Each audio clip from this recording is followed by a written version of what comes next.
అందరికీ నమస్కారం. Welcome to Surya's view YouTube channel. సరికొత్త కథాంశం తెలుగు సినిమా. తెలుగు సినిమా స్థాయిని నేను పెంచుతుండే అని డైలాగు అహంకారపూరితమైంది. ఈరోజు డైరెక్టర్లు, సినిమా హీరోలు అహంకారపూరితంగా తెలుగు సినిమాని మేము నెక్స్ట్ స్టేజ్‌కి తీసుకెళ్తామని చాలా అహంకారపూరితంగా చెప్తున్నారు. నువ్వేమైనా పౌరాణిక అంశాలను తెలియజెప్పే 'దానవీర సూరకర్ణ' సినిమా తీసావా?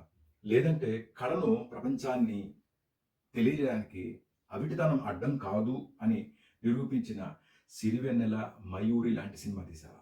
లేదా చెప్పులు కుట్టే వ్యక్తి కష్టాన్ని నమ్ముకుంటే ఏ స్థాయిలో ఉంటాడో సమాజానికి చూపించే 'స్వయం కృషి' సినిమా తీసావా?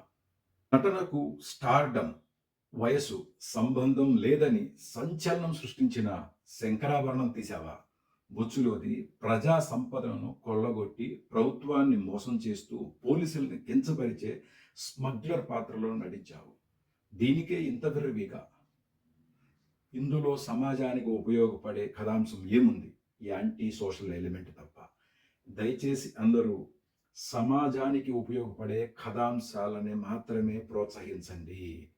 స్టార్డమ్‌తో విర్రవీగే సినిమాలు చూడకండి. కథాంశం లేకపోతే. కథాంశం ఉంటే ఏ సినిమా అయినా మనకు కావాలి. సినిమా చూసి మోర్ ఇన్‌స్పిరేషన్ అయ్యేది మనం. సో దయచేసి మంచి, చెడు విచక్షణతో ఉండండి. Thank you so much.